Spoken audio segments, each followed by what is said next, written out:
Hello， 大家好，我是 York， 欢迎回到我的频道。上一次我在这里分享了用 AIGC 技术重构的《还珠格格》短片，我的很多朋友看完之后给出了比较热烈的反馈，也有不少对技术细节和人物形象一致性提出了质疑和建议。今天这期视频，我就想跟大家聊一聊这部短片背后的创作过程，既有技术层面的探索，也有对情感和创作本质的思考。本期的视频依然以我持续口播的形式，希望为大家呈现一段干货满载的幕后揭秘。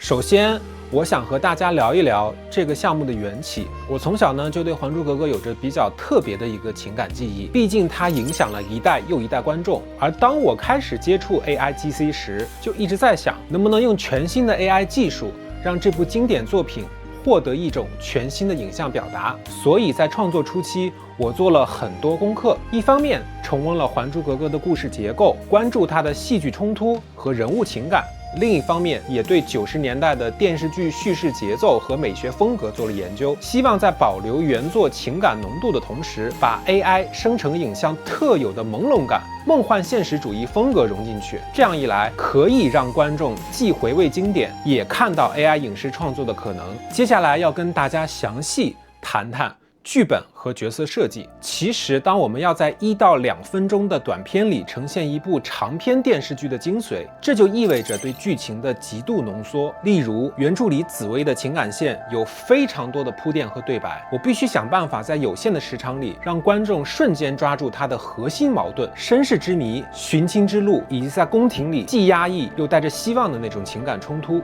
最终我采用了紫薇的第一人称视角，通过她的眼神和表情去传递内心的波动。小燕子与紫薇之间的关系，我选择做一些象征化的呈现，而不是简单的真假格格之争。因为时长很有限，我希望更突出他们彼此互相帮助、互相牵引的那种情感纽带。在角色塑造的时候，我使用了 Midjourney 极梦 AI 来生成人物形象，尤其是针对紫薇，因为没有办法精准还原真人演员，所以就干脆基于角色的关键词标签，比如温婉、坚韧、隐忍，多次生成面孔，再一一筛选。为了更好表现他的情感，我还在海螺 AI 和可伶 AI 里面做了面部表情的微调，让他在关键的场景里能流露出最有冲击力的神态。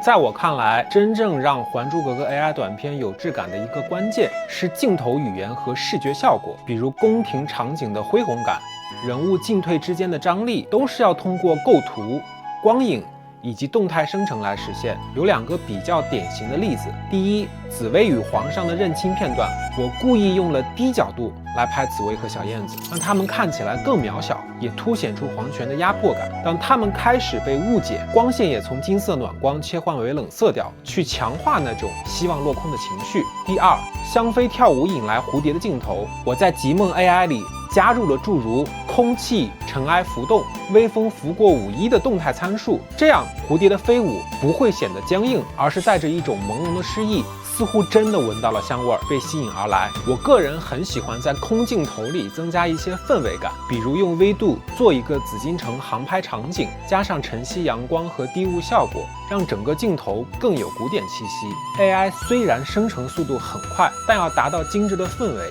依旧需要针对光影、透视、景深做多次的参数调整，才能让每一帧看起来有电影质感。那么具体到创作过程， AI 视频最大的挑战是什么？归结起来有2个：角色形象一致性以及复杂场景的精细度。先说人物一致性这个问题，很多观众注意到，如果 AI 生成的参数不固定，每一次生成都会出现五官略微变化的情况。为了解决这个，我会在海螺 AI 上传一个固定的参考模型，再在可伶 AI 里创建专门的角色脸型模型，锁定紫薇的五官、眉眼神态等。这样，无论她是在幼年初入京城，还是经历各种误会、宫廷风波，整体脸部特征都能保持稳定，只需要对表情的变化做参数调节，而不至于出现换了一张脸的问题。至于复杂场景，比如香妃乘轿入宫、轿帘的摆动、光线的投射，甚至微风对帘子的影响，都得靠后期在微度里一帧帧的做参数调整，包括风向、景深、光源位置等等。AI 确实提供了高效率，但要让画面真正有沉浸感，免不了人为的干预和调试。经过这一轮的不断试错、不断生成，我更清楚地认识到 AI 并不是一键出片的神奇魔法，而更像是一个智能合作者。它能在某些方面提升效率，但在不少地方还是需要人工去抠细节，这也算是我最大的收获之一。坦白说，这部《还珠格格》的 AI 短片上线后，大家的反馈让我既欣慰又感动。欣慰的地方在于，很多人对《还珠》这个 IP 依然有深厚的情感，也有人说，哪怕只是看个几十秒的片段，也能回想起童年的回忆。能用这样一种方式将情怀带给更多人，我觉得很有意义。当然，也有网友质疑人物脸型一致性，质感还不够逼真，有的甚至提出 AI 做的影视是不是噱头大于内容。我想说，我也是一个纯粹的个人创作者，现在还是在摸索阶段。从最初的秋风记到后来的英文系列短片，再到这次的还珠，我在短短的1到2个月里尝试了不同语言、风格和技术工具，期间走过不少弯路。但我认为，这正是个人创作者的乐趣和价值所在。我们可以快速迭代、快速尝试，哪怕只有3天的制作周期，也能把最新的交互体验带给大家。对于质疑声，我更倾向于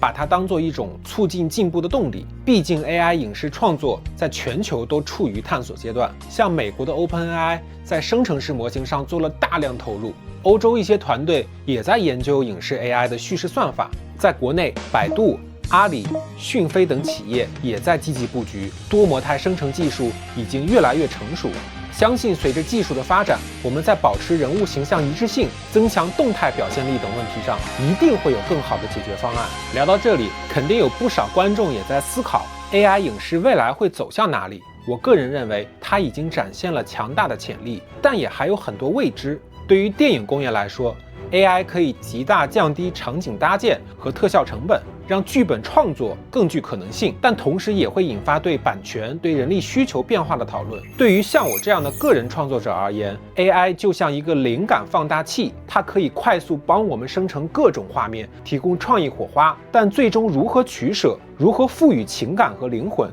还是要靠人类自己去把握。希望我未来能尝试更大规模的叙事，探索 AI 如何在长篇甚至系列剧里提供更多魔法般的协助。也许在不久的将来，我们会看到一个全新的，甚至远超想象的影视生态。另外，我想提前透露一点，我个人频道里很快会出下一个 AI 作品，风格依旧独特，规模可能更大，也许延续我们这次在《还珠格格》短片里的一些技术突破和审美尝试。希望到时候大家也能来捧场，看看 AI 能带给我们什么样的惊喜。好了，关于这次重构《还珠格格》的幕后分享就到这里。希望通过今天的内容，大家既能了解 AI 创作在技术上的一些挑战和解决方法，也能感受到我对情感和作品的执着。如果你喜欢这样的分享，欢迎订阅我的频道，打开小铃铛，这样就不会错过我的下一部 AI 作品。也非常感谢所有给我留言、点赞、提出意见和批评的朋友，每一条反馈都让我受益良多。我是 York，谢谢大家的观看，我们下期再见。